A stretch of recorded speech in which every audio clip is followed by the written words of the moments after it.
What up, RPS crew? We're back for the final two-game show here on Run Pure Sports YouTube channel. Don't forget, guys, hit the like button, hit the subscribe button, that bottom red box on the bottom right-hand corner. I'm joined today by a bunch of dudes. We had to get K Fallick from the guest workbench, AP back to give NBA winners after MLB winners, and we got Big Trucks in the house. Big T coming off his 50K shipper. I mean, Big T, I gotta send it over to you first because, you know, NFL Showdown king, you know, a NASCAR professional, NBA Showdown and playoff champion. Is there anything else I'm missing, sir? I mean, you could start by not undercutting what I won the other night and saying 50K. That's not what it was. That was a major undercut. So I'm not very happy with that intro. Didn't you and someone else tie for not for 50 at the top? For what? More than 50. No, not your total, but I'm talking about the big tournament. Yeah, it was more. Yeah, more than 50. You were undercutting me, and I'm not happy about the intro. I want K Fallick to host again. He would have He would have given the proper intro to me. You hurt my feelings. So what did you win in the big tournament? 60K just on the big tournament, and then okay, all right. So that was just undercutting you. I'm sorry. Yeah, you were undercutting. That's bullshit. I mean, Jesus, Holden won't even give you a congratulations unless you get 100K. I'm fucking over here. I intro you first. I give you your fucking due with NASCAR. You undercut it though. K Fallick would have never undercut it. K Fallick always sends me a nice text. I wake up in the morning with nice text from K right now, Tony. What do you mean, K Fallick? He's not remembering how much you won. He's over here miserable, sick. Poor guy. He always sends me a nice text to wake up to about how nice my evening was. He treats me right. Doesn't undercut my winnings. But I'll tell you to fuck off. I don't give a shit. I mean, I just don't give a shit. So, yeah. Michael in the chat says JSU can't math. It's like the one thing I can actually do. I can't smell. I can't write. I'm not a good reader. I mean, we all know a lot of these things, but the one thing I can do is math. That is the one thing I actually can do. K Fallick, what's going on, buddy? How you feeling? You hanging in there?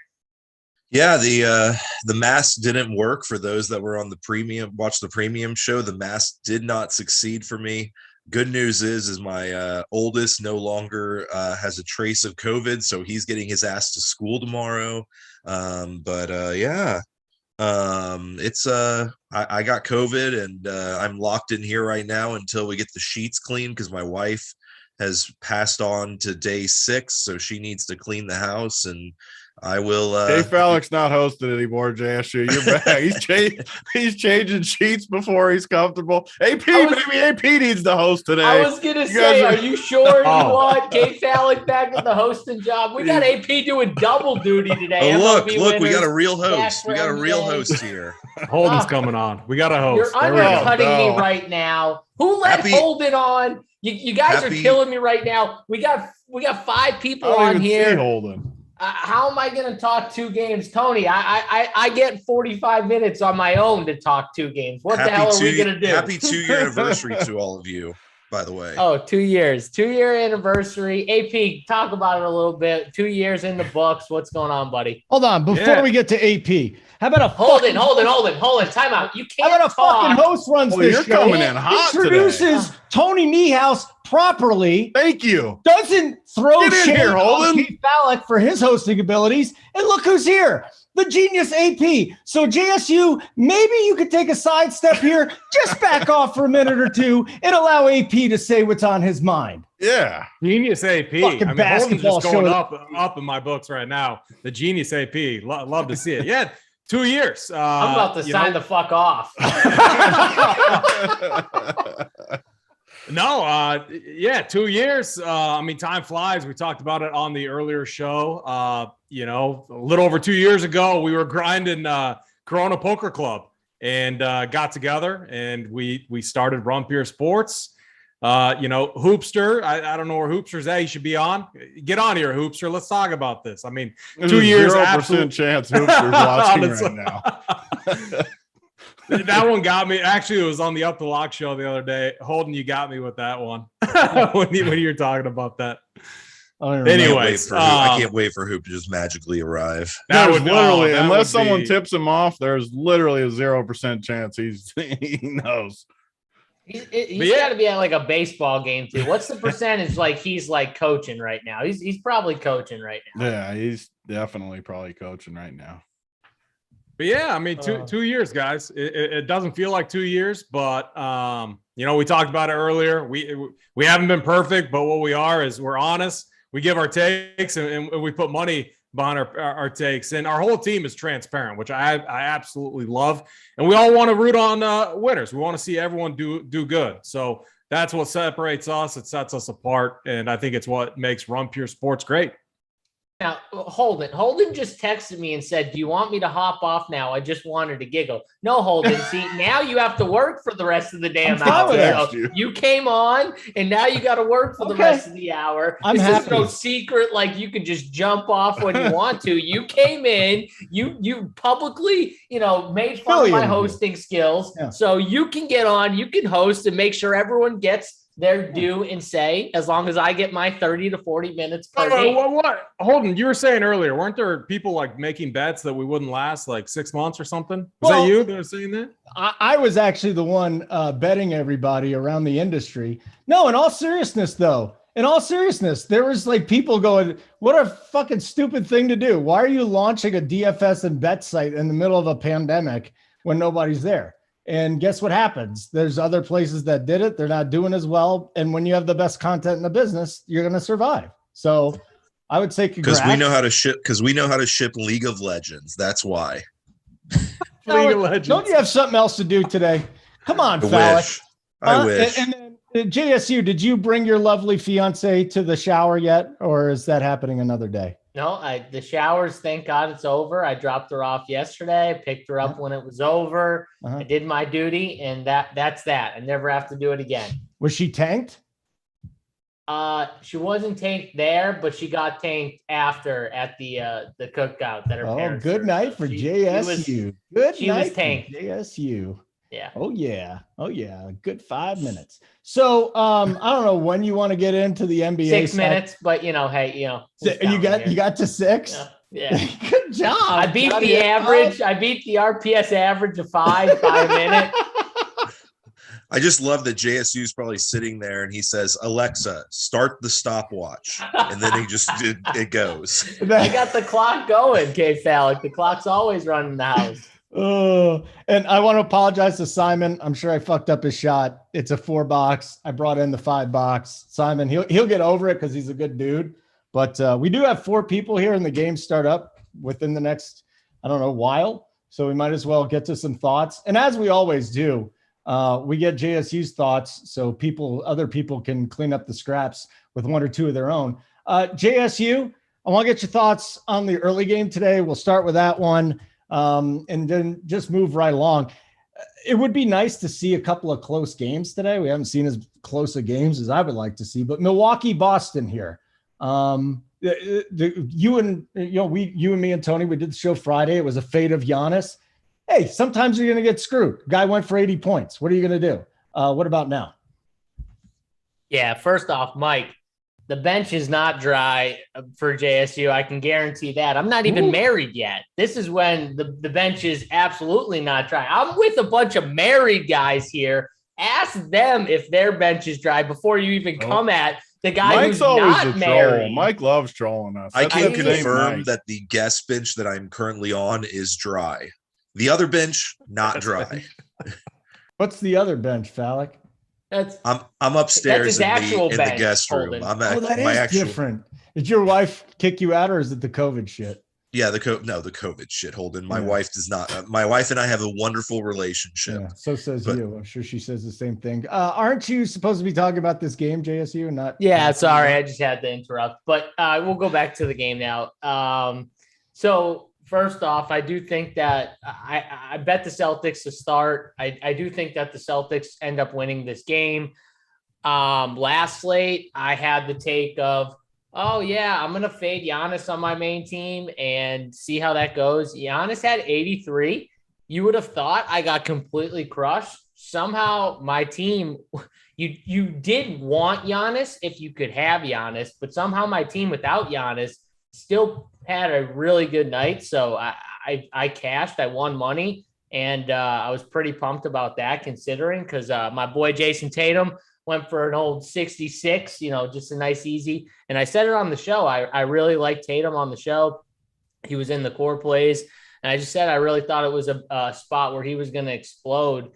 The dude was awful, in my opinion, in game 5, especially down the stretch. And we saw the complete, reverse of that in game 6, where he was just on, and he was on pretty much the entire game for the most part. He didn't turn it off until that game was over, just finishing them off too at the end, getting big buckets. I was critical of the way he just was dribbling on the perimeter and then pulling up for bad perimeter jump shots. And in this game, he was backing down dudes, posting up, scoring down low, scoring on the outside, and wasn't doing a lot of the dribbling before shooting his jump shots. He was more catching, making a move, and then shooting, which was, I think, the difference in Jason Tatum, like outside shooting, and why it was so much better in game 6. He was doing less of just pounding the basketball into the ground before he shot a bunch of times. So I really liked him. I think this game is going to be as close as possible here. Giannis is coming out, going to give them the best punch. Everyone's going to play tighter rotations. All these studs are going to play 42 to like 44 minutes. Like, I think Giannis, Drew both play in that like 42 to 44 minute range. I think Jason Tatum, Jaylen Brown, same thing. They're going to play like in that 41 to 43 minute range, in similar boat. The only question is, I think Robert Williams is still questionable. So how would he affect that team if he's back? I don't know if he comes back. He was upgraded to questionable, but we'll see if he actually is back with the bone bruise. So if he's back, then it might hurt maybe Horford a little, maybe Grant Williams just a little bit. But overall, I think I want to make a rule, if I'm MMEing, one of Jaylen Brown or Jason Tatum, because I think one of those two guys has a big game. And I have Giannis over Luka. I like, if I have to pick one of those two guys, I'm going to go Giannis over Luka tonight. So those are my first two things, because I think that's going to be a big decision point for a lot of people, is who am I playing? Is it Giannis? Is it Luka? Or is it both? And I'm going to make a stand, and I'm just going to play one, and it's going to be Giannis for me today. Okay. Hey, Falak, I want you to take your time on this. There's something burning in my house, and I forgot that I put the oven on in between shows. So let me go take care of that. And while I do that, your thoughts, though, seriously, Brown or and I'm serious too, but Brown or Tatum today? Which one are we on, if either one? Yeah, so I talked to Tony this morning, and I threw out the idea of just hammering all three of these studs together. It leaves you with a really weird lineup, but let's just say there's a world where you have the exact same production that you had from them in the last game, and we know that it's possible. We saw it. 70 points from Luka, 75 to 80 points from Giannis, 65 points from Tatum. If you get those three getting those points, you know that you're in good shape, because they're going to tighten up that rotation, and there's still guys that are cheap that are going to get run no matter what. Like, I think Phoenix is still going to run 9 guys out today. I don't see them changing that rotation because they just haven't done it ever. So I think you have some cheap guys that are available there. Milwaukee has been running the same 8 guys out as well now that George Hill is back. So I think it's interesting when you talk about Jason Tatum or Jaylen Brown. I think Tatum's the answer. I think Tatum's going to, like, if you can get a guy chucking 30 times and owning the ball and stuff like that. And the big thing for me that really makes the Boston piece interesting, I think it's more interesting about Robert Williams. Like, I think Robert Williams playing does hurt some of these guys that people want to play. And they're going from like a 6-man rotation to a 7-man rotation for the most part. And I think, like, when we look at that, that's a big deal. Marcus Smart's not getting enough of the ball to be worthy of his price tag, I think. He's going to play 40 minutes, but I don't know if I want to play him with minimal upside, in my opinion, today. So, yeah, I think that the 3 stud build together is interesting because there are pieces that you can run with them. You're taking chances. Don't get me wrong. You're absolutely taking chances, but we've seen that with Dallas. They're riding the hot hand. So it could be Davis Bertans. They could play freaking Frank the Tank for 20 minutes again like they did last game. Like, God knows what they're going to do. And I'm not saying I want to play Frank, but like 3K playing 20 minutes, you can do worse. So, but yeah, I have minimal interest in the mid-tier guys, especially if Robert Williams is in. And then for Milwaukee, Giannis is taking over that team again. And then I want to play the cheap guys. George Hill, Wesley Matthews, Pat Connaughton's in play for me. And that's really it. Like Grayson Allen maybe as well a little bit, but those are the only 4 guys outside of Giannis that I'd look at. I don't think this is a Drew game. I think this is a Giannis and everybody else game. I think Marcus Smart's going to clamp down on Drew.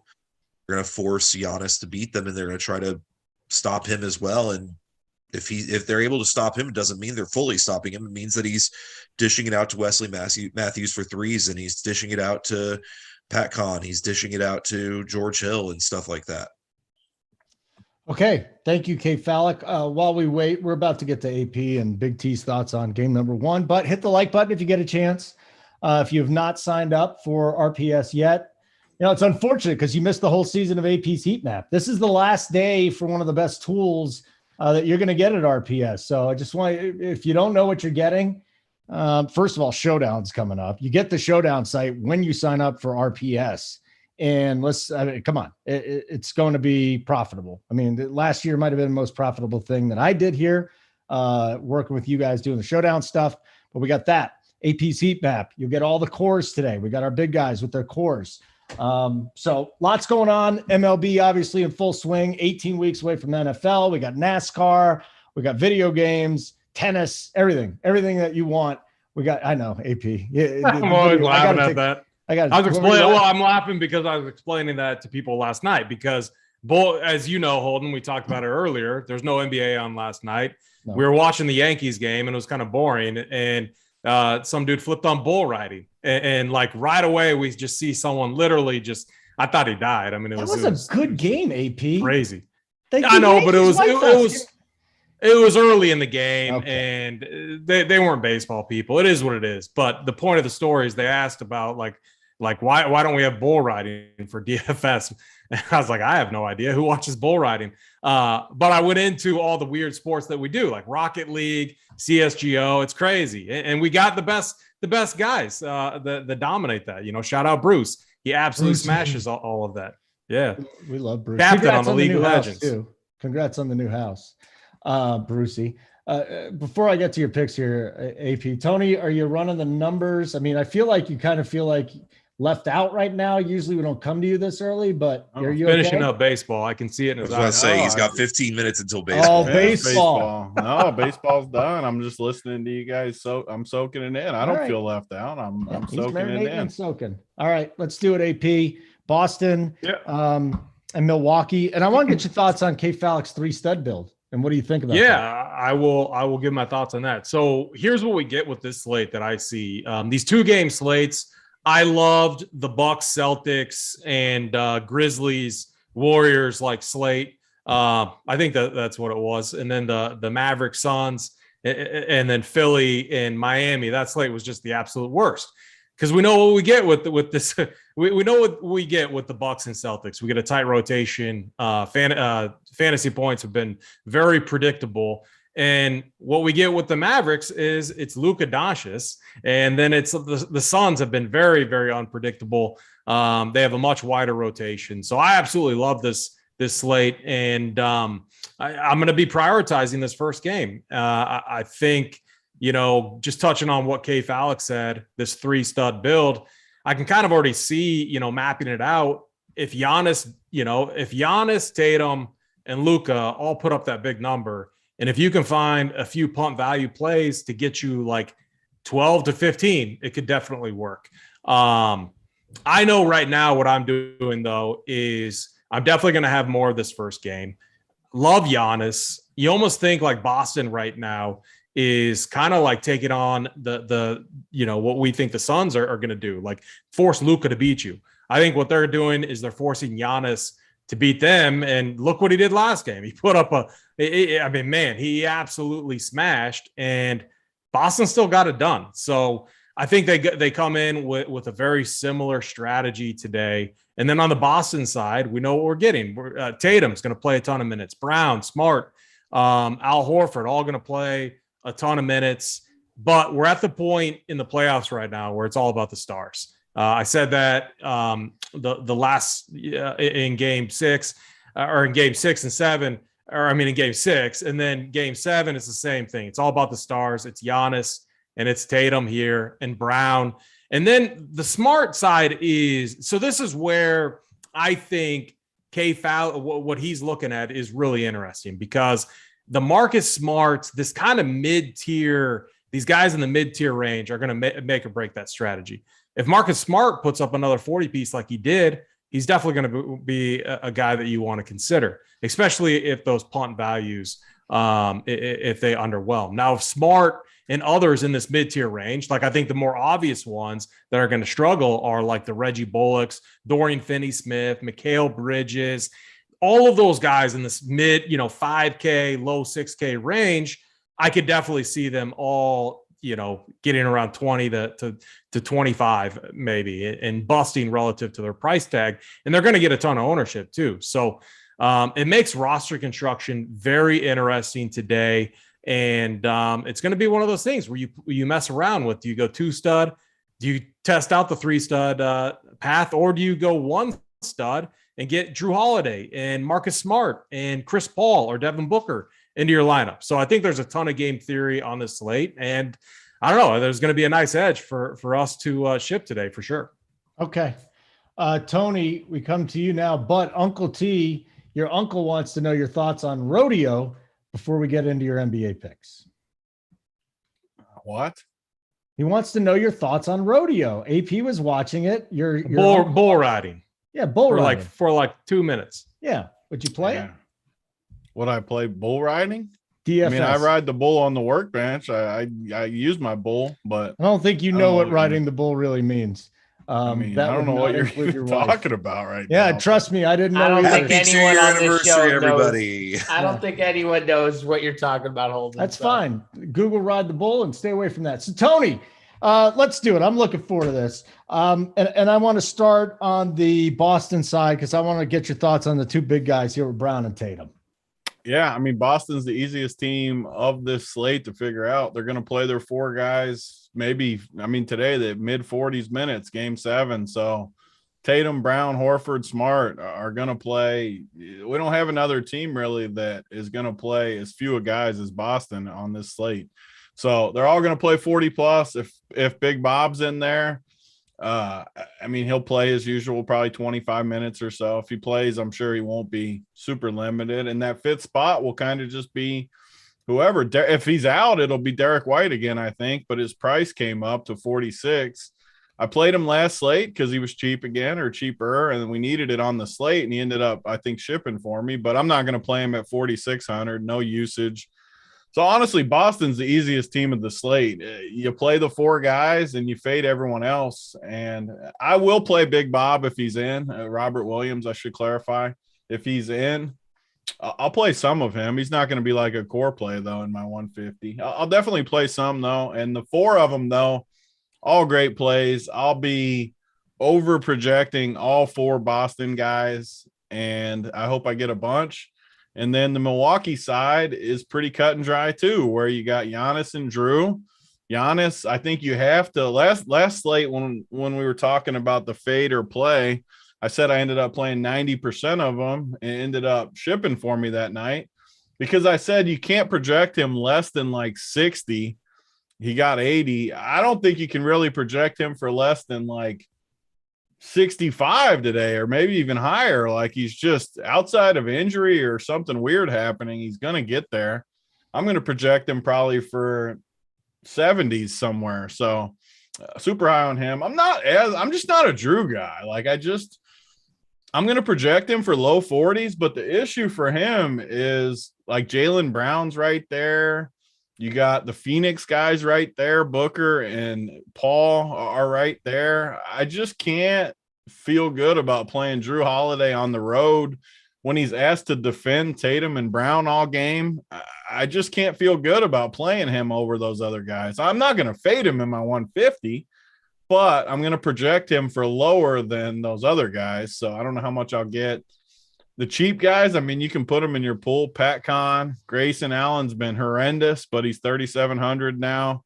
I mean, you can play Grayson at 37. You couldn't play him at like 45 or something, but he has been terrible though. So don't be surprised if he just doesn't play today or something, where Wes Matt, George Hill maybe picks up extra minutes instead of Grayson.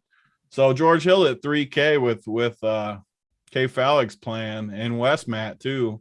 They're so cheap that they fit. The problem is they're not very good. They're not going to have much usage.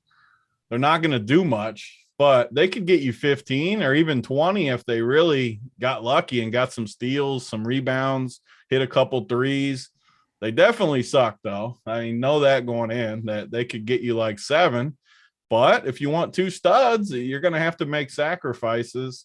So they're definitely in play. And I think you can definitely go back to Bobby Portis, too.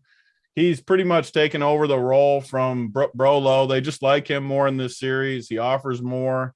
He's 5K, which is a nice price. He kind of busted last game, too, which is good for his ownership today. Although he is one of the few cheap pieces that he's just got to be owned at 5K a little bit. But I do like him.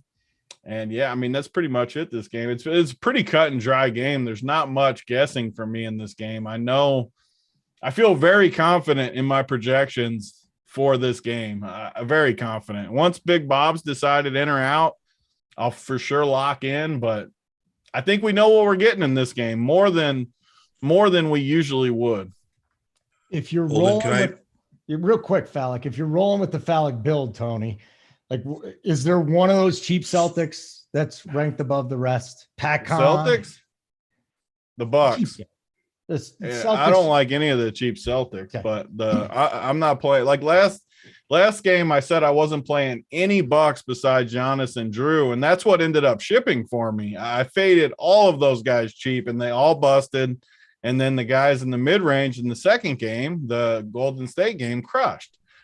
I don't think it's the same slate here, though, because we don't have that Golden State Memphis with just all good mid-range plays. We don't have that today. So these cheaper plays are back in play for me. If I had to rank them, I guess I'd rank George Hill number 1 just because he's stone min 3K, and I could see him getting a boost in a game 7 over Grayson Allen. The downside to it is he's really bad and old.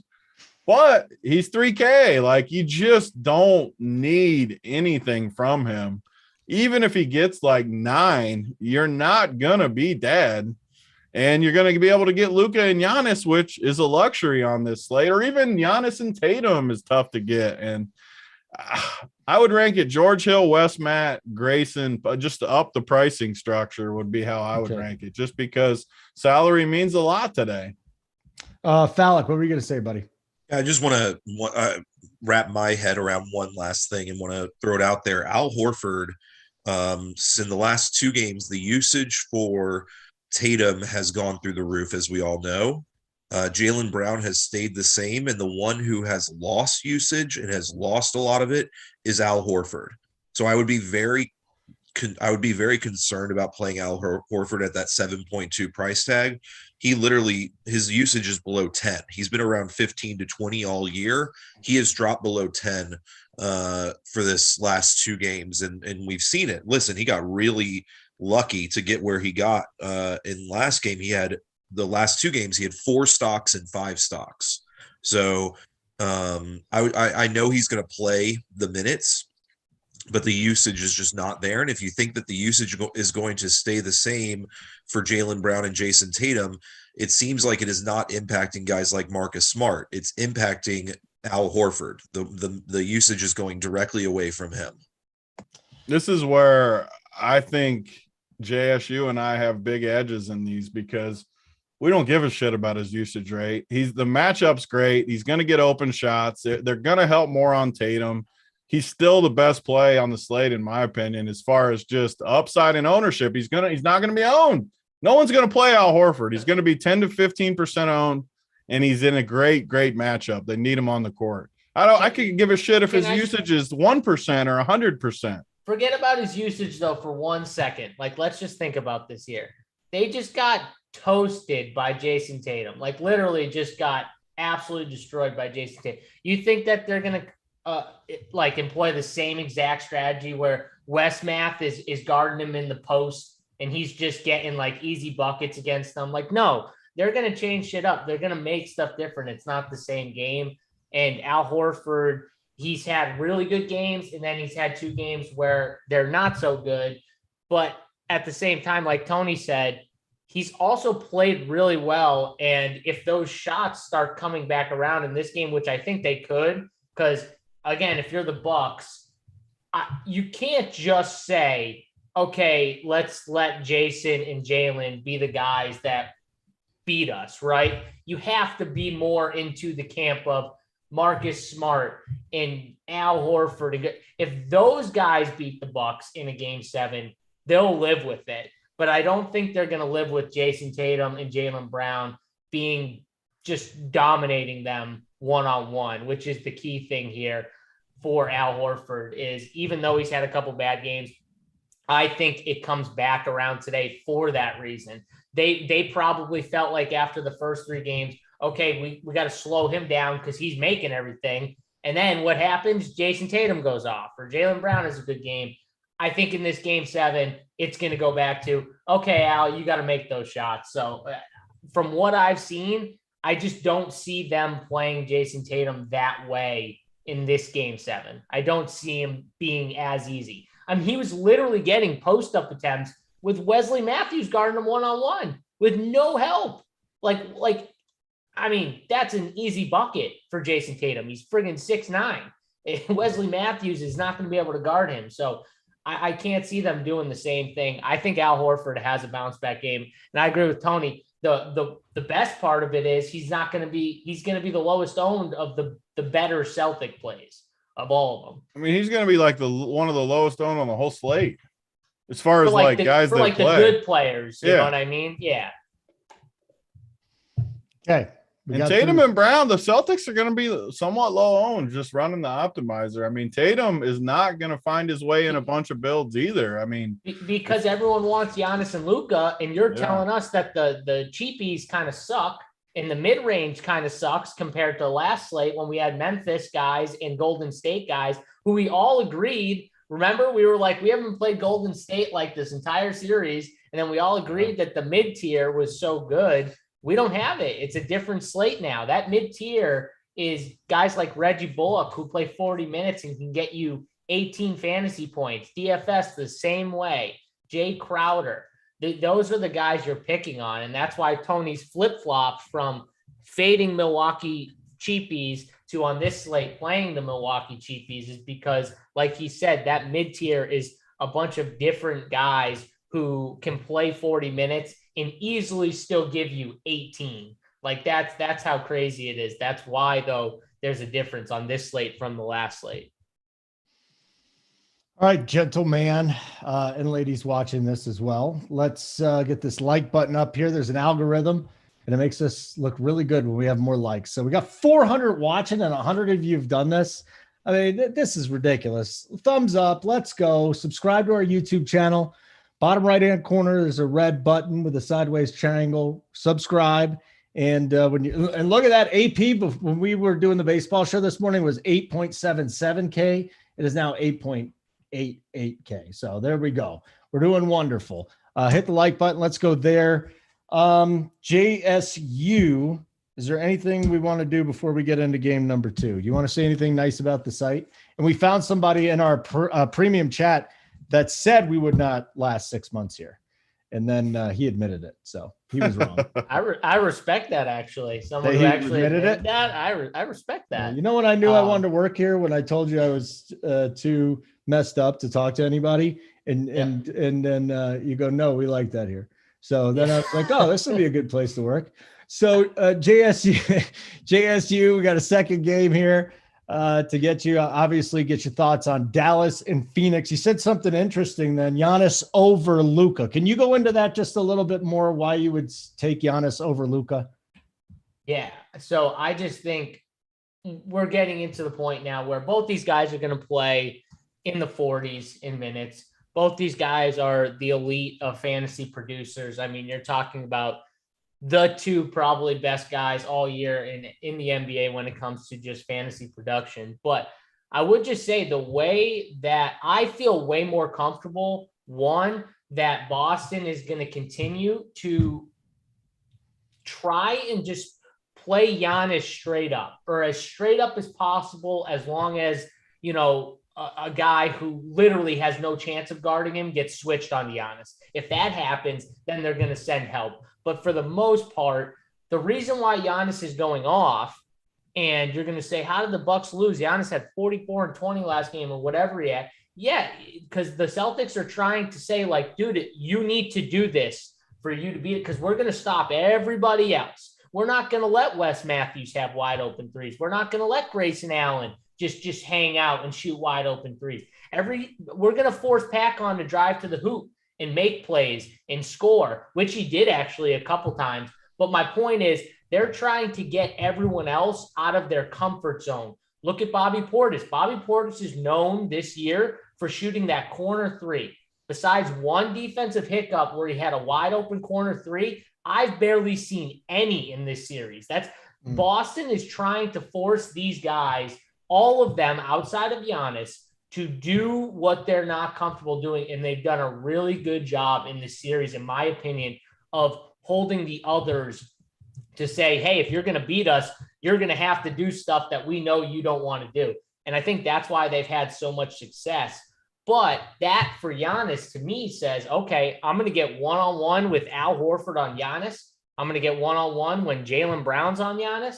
Even Marcus Smart, who I love, and I texted Tony, I think the switch of that whole game was in the second quarter when Marcus Smart played like 5 defensive plays in a row, or defensive possessions in a row against Giannis. And it changed the entire game, in my opinion, because you could tell Giannis, with the 2 fouls, was hesitant to go at Marcus Smart because he knows that Marcus Smart is just trying to bait him into foul trouble. So he wasn't attacking the rim as much with Smart. And I was saying to Tony, I was like, this is what they want. They want Giannis to think before he just attacks the rim. And you could tell he was doing it. And that like flipped the whole game. After that, Boston went on a run, and it just felt like Boston always had the edge. Even when Milwaukee would make like a little spurt run, it just felt like Boston always had it under control. And I think that was the key to that game. But for fantasy purposes, if I'm going to get Giannis one-on-one all the time, I'm going to take him over anybody. I don't care about it. And I know that that's the way the Celtics are going to do it, because that's the way they've done it the entire series, and it's worked out. Okay. Let's get your thoughts on the rest of this game here. Game number 2, Dallas Phoenix. Can you start with the value from this game? You already went on Luka versus. That's the problem, is there's not very good value. I know. In that's general. why we're talking about Grayson Allen. And we're all talking as if we all like game 1 better than game 2, I think, depending on the panel. But I feel like that's what everyone's consensus is. But all these mid-range plays are going to be high owned.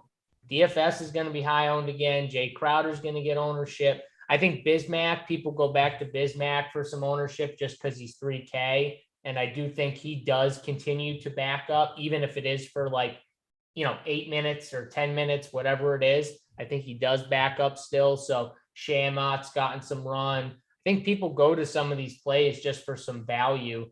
And they're okay plays. You know what I mean? I would still rank the Bucks guys maybe ahead of them, some of them. Not George Hill.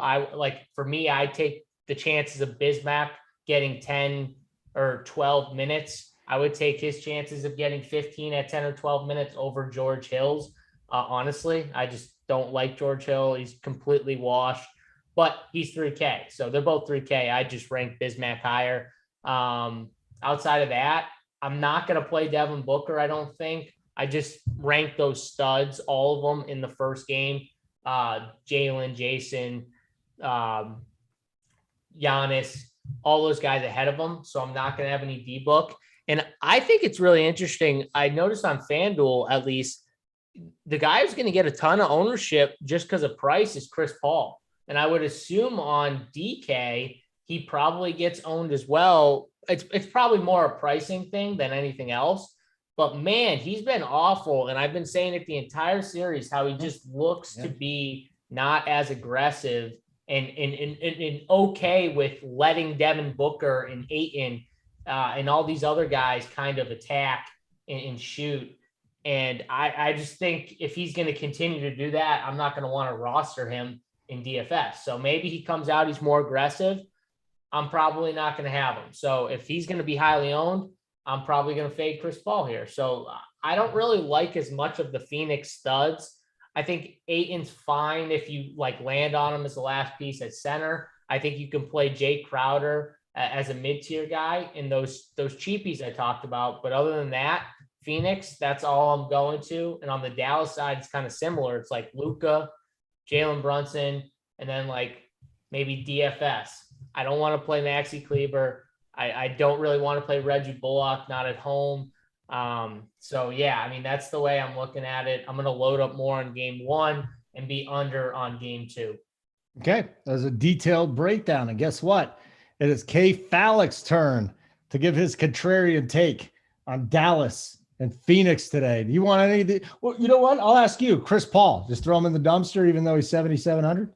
Yeah, I'm not playing him right now with what he's doing. I just don't. I think he's going to be over-owned, as JSU said. Also, I'm looking at maybe 50% ownership on him, and I just don't see how you can based off of what you've seen from him so far. But it is Game 7, Chris Paul chasing the ring, all those narratives that we talk about all the time. But I'm just going to avoid it. I think Dallas has figured out how to stop Chris Paul and allow others to try to beat him. I think it's a really tough matchup for both of these teams. And the only thing that I've seen is the one thing that I'm just scared of is this mid-tier. And I think this mid-tier is going to be hammered quite a bit with these, what I would call guys that we would never play in regular DFS 5-game slates, 8-game slates, whatever it may be. These are guys that we never touch. And I know it's a 2-game slate, don't get me wrong, but like, we would never play DFS. We would never play Reggie Bullock. We would never play Jay Crowder. We'd never play Mikal Bridges.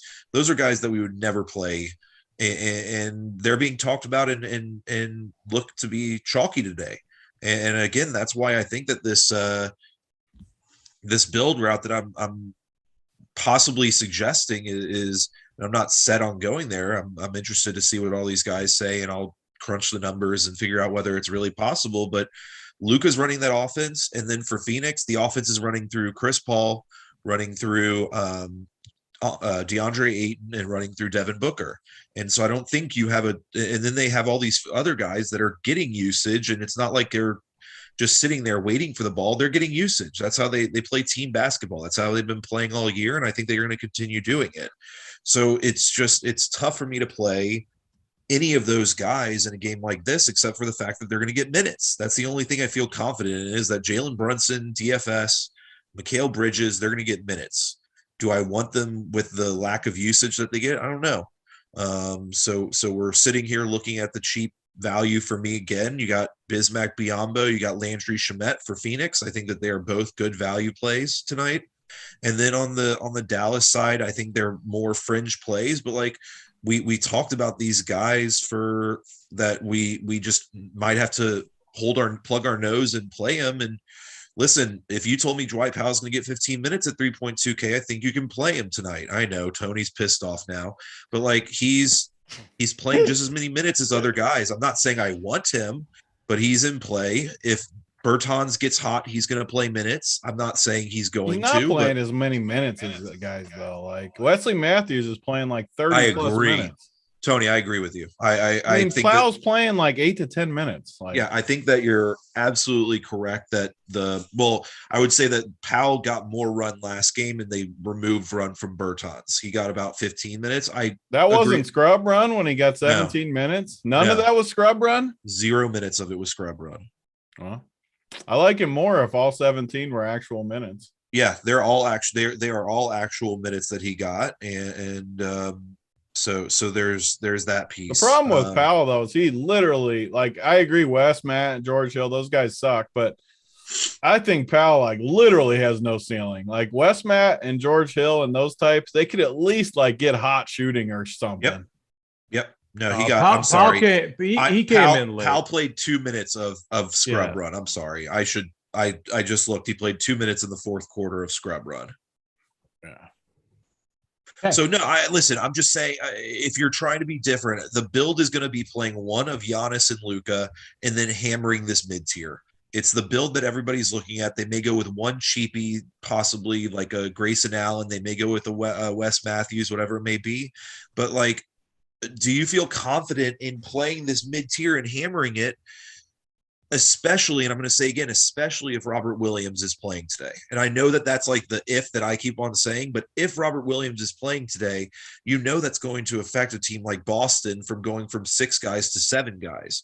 And it's not like they just remove guys. It's they are going to play 7 guys and the 3 guys that we think are going to get all the run. Yeah, but K-Fal, it's going to hurt. Like Daniel Theis was playing 10 minutes. So Robert Williams will get that 10 minutes, and it's going to hurt one of Grant.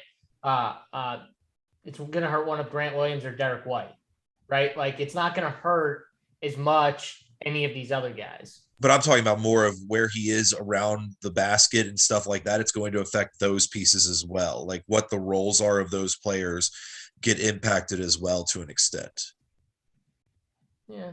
I mean, I still think like the minutes wise though is safe. Like Al Horford's minutes are safe. Like for sure. He's not going to affect it that way. For sure. You know what I mean? Yep. I agree. Was there anything else you wanted to add to this, K-Fal, or we move on to the Mr. AP? Nope, I'm good. AP. I mean, all right, I got a question for K-Fal real quick, just because I looked it up. I mean, the 3-stud build, I don't see how it works. I mean, you're left with like 3.2K per position. It's tough. And yeah, it's really tough. So like, here's my take kind of on the second game. I mean, we got 2 game 7s, so keep that in mind. We got to see some tight rotations.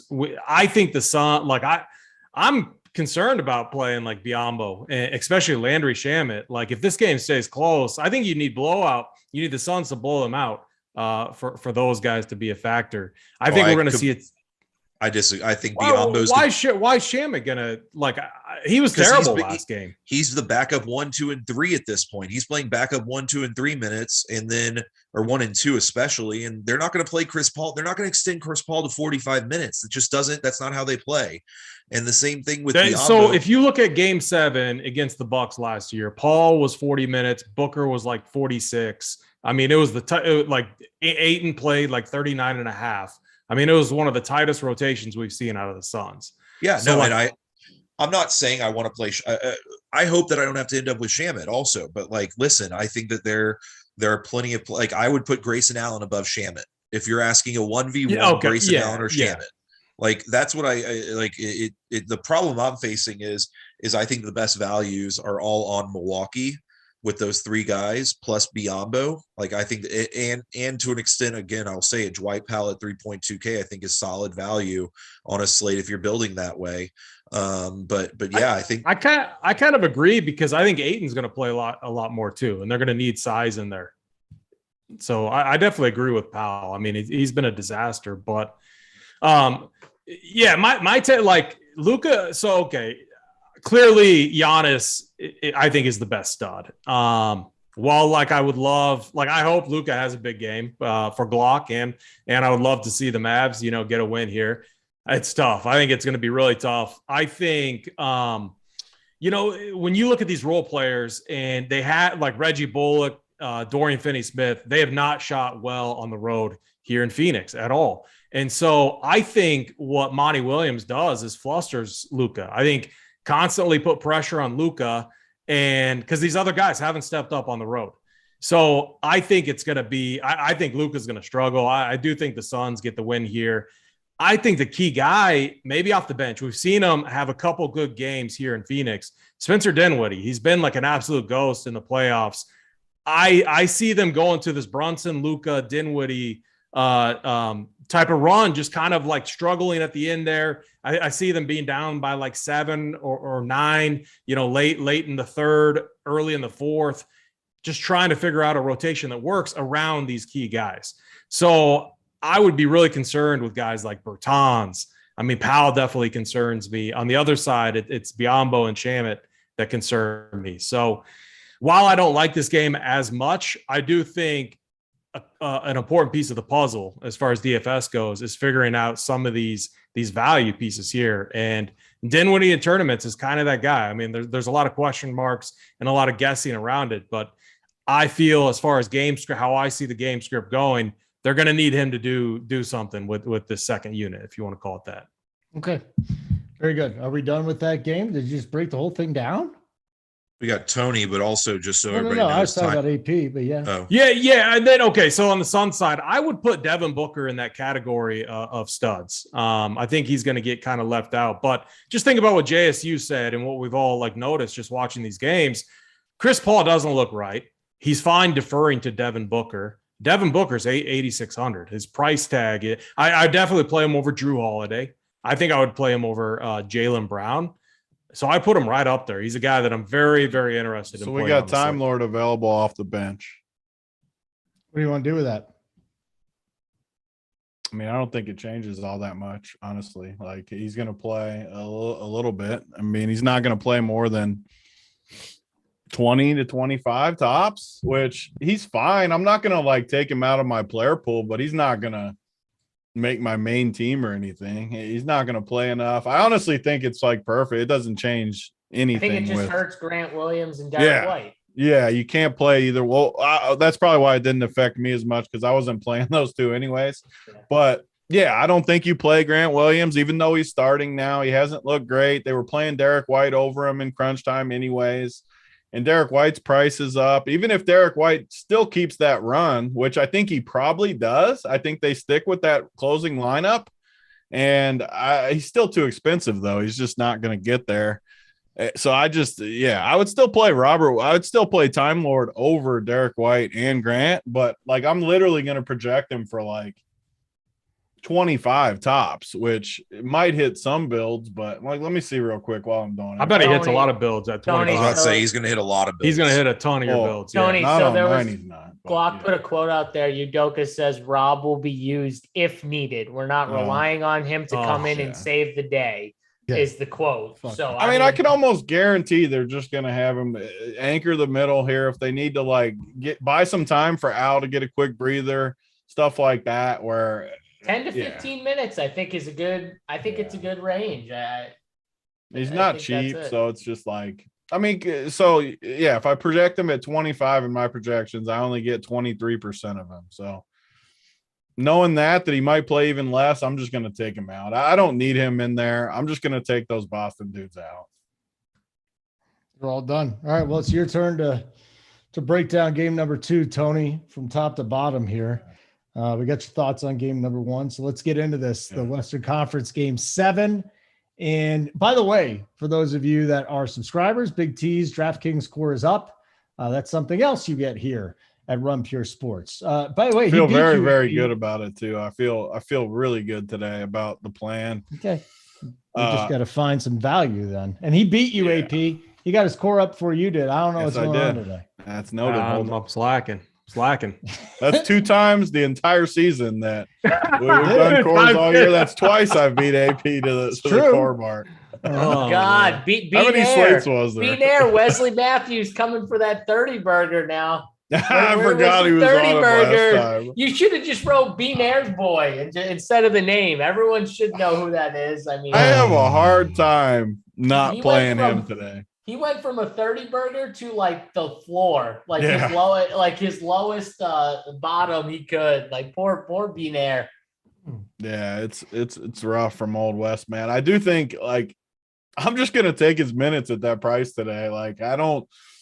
I already gave my speech about him. I don't need to give it again. He sucks, but he's going to get a couple open shots. Maybe he makes them. Maybe he gets a steal, some rebounds. I need him to fit the good guys. I'm just going to play him. So but whatever happens, I'll take the 30 minutes. He'll probably suck. I'm perfectly comfortable with him getting me 9 or 10. But yeah, let's move on to this next game. I do think Dallas. So I've been having some success in the playoffs, fading certain spots. Dallas, again, just like the last game when I said they win by 30, I don't think it'll be like that today. But I do think I'm going to safely fade all of the mid-range Dallas guys, Brunson and all those guys. And no one's going to do it. They're all going to soak up ownership. I'm not going to play any of them.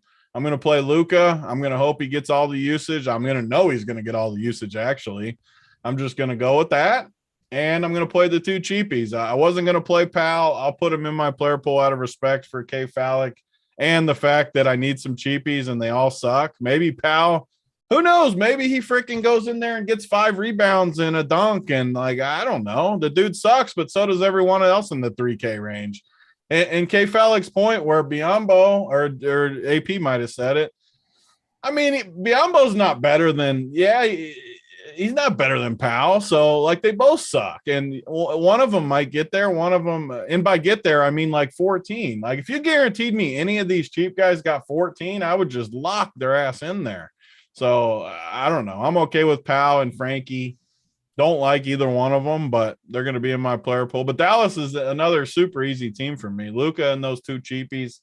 Phoenix gets a lot hairier. I think Phoenix is for sure the hardest team of the slate because you got Booker, who's been the alpha all series. But I just don't love Booker's game fantasy-wise. It's all scoring.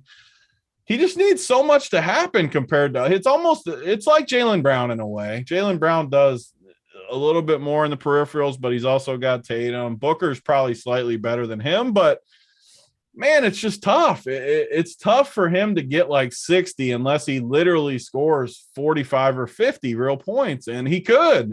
I'm not fading Booker by any means. It's hard. It's hard for me to get on Booker, and CP has just murdered me the whole series. I just keep playing him. Last game, I was so pissed at myself for playing him. I was steamed all night. It was a terrible play by me. I don't know if it's matchup based, injury based, being old. I'm going to go with matchup based because I do feel like DFS and Bullock and these guys are good defenders. So I'm going to go with matchup based, but I just can't play him. And like JSU and these guys said, he's going to be high owned because of the price. I'm going to take a stand and just not play him. And believe me, I don't tilt often. If he freaking goes off today after he screwed me those other 3 games, I am going to be tilting. I'll be in the chat with all the tilters. I'll just be tilting with them about CP3 because I will not be happy if he goes off. But I am going to fade him. I'm not doing it again. No matter what happens, I'm going to live with that decision. I mean, he's been in the 20s 4 straight games. I just can't do it. I just can't. I'm glad they lowered the price too, because if he was 8,500, no one would play him today, but they make him cheaper, which baits all these cash projection people into playing him, which is awesome because his projection, in my opinion, is way too high. If I left him in my player pool, I would legit project him for 35, and that might even be too high, somewhere in there. I just don't want him. Let me, for example, real quick, just because I want to see what it does. If I project him at 35, he hits 2% of my builds. So you know what? Maybe I'll just leave it in there at 35 and play. I know that sounds stupid, but 2% of him, but whatever. If he gets 35, that's 3 teams of my 150 would have Chris Paul on it. So whatever, but I hate him. And the rest of Phoenix, though, is where it gets interesting. I don't love Booker and Paul. In every other game of the series, I've said I want to play one of them. I don't think that's the case today. I don't think I need one of those two, partly because I want Giannis and Luka together. I might not need 3 stars like Falik was talking about. I feel like I do want Giannis and Luka, though, in a game 7 where they're going to play the whole game and they're going to have all the usage. I just want that. So I will be on the mid-range, though. Bridges, everyone that's watched our shows over the year knows I don't like Bridges as far as fantasy, but the slate dictates he's 5,500 and he's going to play 48 minutes at home, and I'm just not fading that. He's too cheap for too many minutes at home. And if I don't like CP and Booker all that much, I just feel like I need to play Bridges, Crowder, even Cam Johnson a tiny bit, even though I don't like him at all either, because he could get played off the court, but he's also 4,300 and he could get upside if weird stuff happens like foul trouble, different, because he will be the guy that plays 6, no doubt about it, 1,000,000%. If he gets a little lucky, he could be like a slate breaker. So I'm not gonna take him out, even though I don't like him. And then the two cheapies, Shamot and Biombo. Same speech I gave for all the cheapies in the other one. They're probably going to suck. They're probably going to get you less than 10. They might not even play. There's no guarantee that either one of them even plays, but they'll be in my player pool. So it's pretty cut and dry, that. And I think the important discussion is going to be, how do we rank Booker, Brown, Drew? How do we rank Bridges, Portis, Crowder? And how do we rank the cheapies? Grayson, Westmat, Shamot, George Hill, Dwight Powell, Biombo, Frankie. 3 discussion points, I think, that we should talk about who we're all siding with. Anybody want to react to what Tony just said, or are you just zoning out? You shouldn't be. I was just soaking it all in. You know, I just had to soak all that information in. My guy BigT, that was long-winded. I'll give him credit. That was long-winded. I like it. I loved it. It was great. What happens in the playoffs? I bring my A game for my boys in the playoffs. I see what I can do. I'm just saying. I normally get to hear you in spurts. You know, like you give a little something, then I go for a little bit, and then you give a little more, and then K Falik puts his 2 cents in. Not how it goes at all. Like, you know, that's not how, the first hour of the show, Tony goes, yeah. Well, that's what I meant by like a quick. Then he comes back strong. Yeah. So to answer his question, I would rank. I think the mid-range one that he was ranking, I think, is very key for today. The Bridges, Crowder, Portis, I think, were the 3 that he put in the pool. I would even just throw DFS in there because I think throw the Dallas guys in there too, because I faded them, but other people are going to play them. Yeah, so I think I would rank them probably. I just have a feeling Bobby Portis today. I think they need someone like Giannis is going to be great, but someone else for them to stay in this game needs to play good, like he did in Game 5. Right. They need someone like that. They just and he is the only person outside of Drew, I think, can really be the second guy and keep them in a game, even with Giannis playing well. Because we saw it, right? Could Giannis have played much better? Like, the dude had 44 points. Like, he wasn't playing better than he played last game. I'll tell you that much. You could say he might have made some better decisions, maybe on some of the fouls and stuff but he played so good. They need somebody else. So I would rank it Portis 1, Crowder 2, Bridges 3, DFS 4, and then Bullock 5. That's how I would rank them personally. The other one, Tony, I can't remember. What was it? Brown?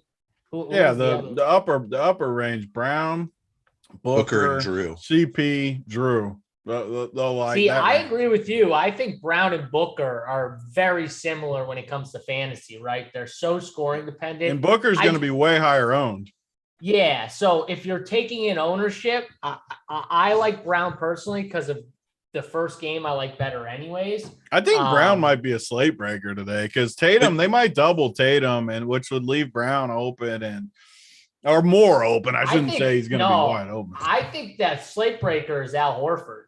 I think he's the slate breaker because when they double him, they're not. Why'd you look at K Falik when you said that? Staring right at my face. Staring right at him. I was staring right at him. But my two favorite Boston plays are Marcus Smart and Al Horford because I know, like, you're watching this game and you're going, how are you just letting this happen? Like, they're going to force those others to win that game. And those 2 guys are going to play almost as much as Jason Tatum and Jaylen Brown. And I just don't think the Bucks, like Tony said, I don't think they just let Tatum go one-on-one. I don't see it. I think they give help to Wesley Matthews or whoever ends up defending him. And that's going to force Smart and Horford to kind of win the game, I think. So let me say one thing about that. Before you even say it, let me say something to the chat because JMVP says Bridges is a great play on FanDuel because the stock's upside. Not much on DK. Dude, he's 5,500. He's playing 48 minutes. I don't like Bridges. I just want to clarify that because K Fallick might bring up a different point. No, he's going to play the whole game. He's got tons of value at 5,500. I don't care what anyone says. It's like the Wiggins play from last slate. Exactly. And I hate Wiggins, and he won it. And it's the same thing. Bridges might get 40 tonight. He's a great play. Let me give you the possibly an easy tiebreaker for those that are watching on the Booker versus Brown conversation. If you are playing Jason Tatum, you should be playing Devin Booker. If you are playing if you are playing Chris Paul, you should be playing and not playing Tatum, you should be playing Brown. So that's the first step. And even if you're playing Ayton, I think you could even choose to go with Brown instead of going with Booker, because I don't think you need all of those pieces. I'm not saying that you can't play Ayton and Booker together or Ayton and Paul together. I'm just saying it could be an easy tiebreaker point, is if you're playing one of the others, you can avoid making that kind of decision. We know that they're going to score points, so it's an easy way is, okay, if you don't think Tatum's going to get 40 points today, then it could be the best person that could get it is Jaylen Brown at that point. So I just think it's an easy tiebreaker. I agree with everyone on the mid-tier in regards to the cheap value. I already said it, but I would focus in on Milwaukee first. And then I think I'm a little I'm split a little bit on Dwight Powell versus these Phoenix pieces. AP brought up a good point with the Phoenix pieces, but so I think that your Biyombo and Shamet pieces may be a little thin. The one pieces I know are not thin are the Milwaukee pieces in regards to minutes that they're going to get. I am confident that Grayson Allen's going to get 25 minutes. I'm confident that Wesley Matthews is going to get 30 minutes. I'm less confident that George Hill's going to get 15 to 20 minutes, but I do think that Mike loves, I'm not going to say his last name, I think that he loves sticking with his rotations and doing his thing and picking who's going to be playing the best. And if George Hill's playing better than Pat Con, and Pat Con doesn't do as much as he did last game, then George Hill could be standing right next to the playing the 2 spot with Derek White on the court next to Marcus Smart. You don't know. I wouldn't be shocked at all if Grayson Allen gets benched today. He's been horrendous. He could, but I do think that he is still in line for 15 minutes no matter what, is with upside of 25 minutes in this situation based off of history with this coach. Hey guys, I'll get my rankings real quick just before I forget about it. I agree. Bobby Portis, I agree with. Lopez didn't look good. Bobby Portis has to be that guy. So I'm gonna go right there with JSU. I'm torn on Bridges and Crowder. I'll say Bridges then Crowder, but it's close. It's like a coin flip for me. And then the Mavericks guys, Dorian Finney-Smith, Reggie Bullock, definitely guys that I'm not gonna say I'm gonna fade them. I would be okay with not having them in my lineup as long as I could get other pieces in there. And then in that kind of upper mid-tier range, I mean, it's close. Love Marcus Smart. I guess he's the cheapest of all of them. But between Drew and Booker, just because I really like Giannis, and I got to go Devin Booker just because I think he's going to be extremely aggressive. But it's definitely really close. And if we get 1v1s between these guys in chat, you got to pick your own today. You just do. All these, they're both good. Yep. So it depends on a lot of other variables. Okay. I like the breakdown there. Let's get some final thoughts from you guys. And before we do that, how many 4,200 and below guys can we play, K Fallick? Seriously. And I ask you, cause you got the 3-stud build. 5. 5? Yeah, you already know his build, so you know his answer. I know. If I'm going to play the 3 studs, you can play 5. Why 4,200 and below? Why that number? Because that's where I think Pat Con's where I'm stuck. It's the only reason. Okay, 44. I think Pat. I think when I look at the Bucks, it has to be a lot of Drew Holiday, Wes Matthews, Giannis, obviously, Pat Con, Bobby Portis today. I think that's that's the core 5. Even if they all don't start, those guys have to get a ton of minutes.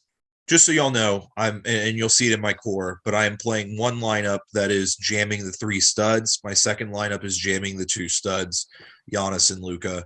So I don't want y'all to be thinking that I'm doing it, but I am doing it for one, because I do think that there's a potential edge doing that. And then the second lineup, I'm playing 2 studs.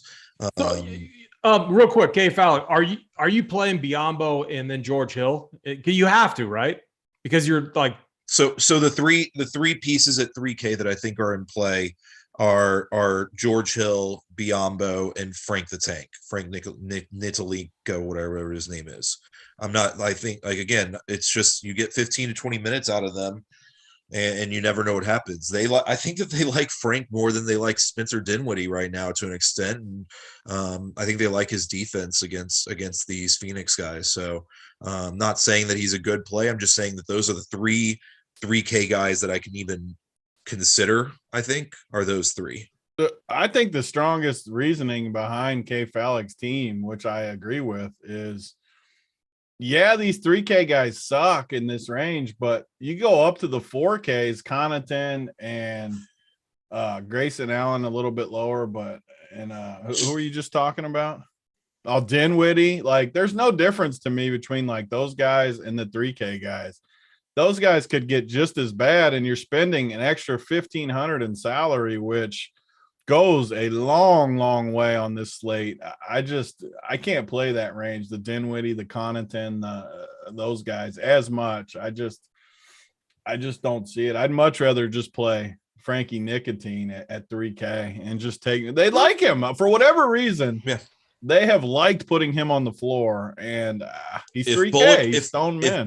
If Bullock or DFS get into foul trouble early, it's going to be which they Frank probably again. will on the road. Yeah, you never know what's going to happen with this team. And Frank Spencer, I think, still is playing back up to Jalen and to Luka to an extent, but Frank is behind all of those guys still. The other 3 is what it seems like for this team. Okay. Hey, AP, final thoughts on the slate? Maybe a favorite, little favorite punt play, your favorite? Yeah. I mean, I guess my favorite take is very similar to what we've said. I love this first game just because we know what we're going to get. I think the second game is a little bit more, unpredictable there, but, favorite value is tough. That'll be for members only. You'll see it in my core. So I'll leave it for that. Good. I like it. Tony, final thoughts on today's slate, buddy? Yeah, I think we covered it good with a big panel. I feel very good about my core. If you're on the site, I mean, if you listen to the show, you probably pretty much know where we're all at too. But you're going to have to gamble with some cheap guys. I want to play Luka and Giannis. I know that is the 2 best guys, but no one's going to do it. Everyone's going to play one in the mid tier. So if you want to play the same build as everyone, play 1 stud with all mid tier and you'll have the same build. I am going to play both. I'm not going to take it as far as K Fallick and play all 3, but I am going to play both of them. I'm going to take my 70 plus from both, and I'm just going to hope I hit a couple of the cheapies, and I'm going to hope some of the mid tier bust, because everyone's going to have that same build. If you want to ship on a 2-game slate, don't play the same freaking build as everybody else, or you're not going to ship. That's my plan for the day. I do have one other question for you, and all of you guys before we get out. Any FanDuel specific plays? FanDuel specific that stands out, because we do a lot of DK here, no question. Anybody wants to jump in first, go for it. But FanDuel specific, guys. It's a hell of a lot easier to fit all 3 studs on FanDuel. Of course it is. So I think you could even play the mid tier there if you want to be a little different and play it that way. I think it's going to be difficult to do, but I think that's like, I think playing 1 stud on FanDuel is different, because I think people are going to play 2 or 3. So you're also going to lose if you play 1 stud. Potentially, yeah. But it's your point in reverse from what you just said with DK, which you're right on. But FanDuel, it's easy to play both studs. Yeah. So maybe then the difference on FanDuel is, instead of playing Luka and Giannis, play one of them with Tatum, or play one of them with, another stud. I mean, I don't really like Booker, but with Booker or whatever, just maybe doing it that way gets you a little different, because we don't want to play the same build as everyone else. Especially not on FanDuel because there's just not contests as much, and you're playing for the DK. There's at least a bunch of contests. FanDuel, they just don't have that many contests. We're all playing the same one. It's like that $9.99. There's just not that much there. And then, so like, I don't know. I mean, I'm looking at the FanDuel prices real quick because I haven't done FanDuel yet. But I mean, like 8 and 69, smart. I mean, Drew Holiday at 9K. I don't see how you play that. That's where I've had more success on FanDuel than a lot of everybody always acts like it's hard. I just jam the top guys, and I don't want to play Drew Holiday at 9K. Like, yeah, you could say that it's different to play one stud, which I do agree with your guys' points that you will be different by playing one, but I just don't see a reason not to. I'll just fade some of the like Drew Holiday, and your third stud is going to get a ton of ownership. I don't know. I don't see it. I'm looking at the prices though, just to see if anything totally sticks out before we get off. At JSU, before we do get out of here, will you plug what's going on the site here for anybody that's silly enough to not have signed up already? Because we already got the cores up. I mean, that's helping me build my lineup all the time. I work up to lock with these guys most of the time, and there's just nothing better. There's nobody better in the business. They watch every single freaking game. They know the strategies. They know how to get contrarian. They know who the studs they're building. I'm talking about all the guys on the panel here. And the best part about it is if you don't like one of them, go to the next one. You know, we got a strong team here. So JSU, give us a little plug.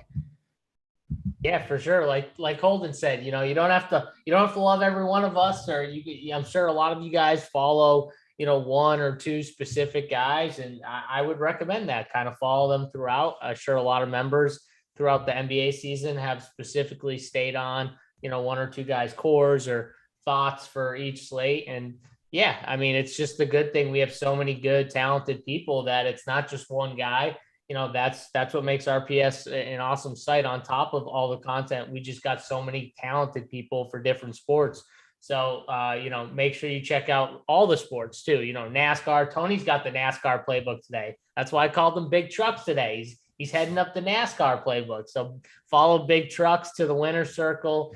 I mean, he's going to play with you too. So if you follow his content, you'll be sitting up top with Big Trucks at the end of the night. I guarantee that. Just remember, you have to pay $4.99 to do it though. No, that's the best part about RPS. You don't have to pay the extra, right, Tony? Oh, you're right. No extra for the BigT. Just because it's the 2-year anniversary today, it's free. Most of the time, you got to pay $500 for my NASCAR package. Oh, stop it! It's free today though because it's anniversary day. He's not serious. We don't charge for the NASCAR. I did put effort into that. I get proud. JSU knows this too at AP. I get more proud of like my work with stuff I don't know as much about, like NASCAR. I tried so hard on that NASCAR playbook today, and then K Fallick just shit on me right as we came on the show. Like, man, I hate your NASCAR stuff today. I got a completely opposite take. Yeah, that's exactly how it went. That's exactly what you said, Fallick. It hurt my feelings. It was very hurtful. Also, too, I forgot to say this, but we do have a guy, Spike in Discord, wants to give away $300 tickets for NBA. We might not be able to get to that, but we can get for the next show, we can get 3 people and he'll shoot you a DM. So Tony, that's something we got to do for the Showdown shows, which we'll be doing a Showdown show for every slate, for every Showdown going forward after today for the Eastern Conference, Western Conference finals, and for the NBA finals. So me and Tony will be doing a video each day. I think we're going to plan to do it like right after the Up to Lock show for MLB going forward. So we're going to plan on doing it most days when there's a Showdown slate after the Up to Lock. So around 7:15, somewhere like that. And we'll get you the Showdown winners. And Spike, I didn't forget you. We'll pick 3 guys. Unless you have anyone in mind, you can shoot me a DM. But if not, we'll pick 3 guys. Tony, we'll do that on the next show we do, the Showdown show. Yeah, sounds good. Good stuff, JSU. Good stuff. Good times. Spread of Stairs just hit me up. Let them know I'm going live on the bet side. Go to the bet side. Spread is on fire, and it's been a while now. It's been like over a month. So listen, this 2 years in a row, Spread's finishing strong. Make sure you go to the bet side and check that out. It's been a good morning for me, man. Had a chance to do some baseball with AP, some betting stuff with JJ and Joey Work, and now hanging out with this crew. It's been a wonderful morning. I actually really enjoyed it. Thank you for letting me stick around, JSU. I really appreciate that. You basically had no choice. Anytime, Holden. Anytime. By the way, this is why Holden is Employee of the Month a couple months ago, is because he does these extra shows when he's not expected to. And he just shows up and does them. He's done 3 shows today, haven't you? Or is it just I'm pretty 2? sure you gave me Employee of the Month because you felt bad for me. So let's. No. I mean, what about AP? He just jumped on 2 shows he wasn't expected to jump on back to back. No love. Just so we you need know, we need a wellness check on Stevie Boynton. No one's heard from him. Yeah, he's in dead. like 24 hours. He's dead. He's hanging out. He's hanging out with Awesemo and that guy there's dead. Cross him off then. That's it. He's done. AP can't be Employee of the Month. Just so you know, JSU. It's usually made for, I don't know, employees. I'm just saying, you're giving other people love, and AP's over here. We gotta come up with love. With something to give the Employee of the Month. That's what we got to do. Okay. We'll figure something out. It's AP's goal for the month for is to figure out something to give to these guys. When I do we do it retroactively? Do I still get a prize? No. Oh, come on, AP. Come on. Work harder, Holden. Work harder. Boys, it's good. It's my last NBA show, unless you guys have me on the Showdown stuff. So it has been a lot of fun. It has been a lot of, well, the playoffs are a lot more fun than the regular season, but the playoffs have been fun. The regular season was fun. And I'd say if you were not profitable during NBA, you're not watching our shows or seeing our course. It's as simple as that. AP, good to see you again, pal. Phallic, always wonderful. You should give yourself Employee of the Month, even though you don't get paid. Tony, as always, it'd be nice if JSU was a little nicer to you, but you always can't really peg it down. And JSU, whatever. Simon, sorry for totally messing up the shot at the beginning of the show, but please get us out of here.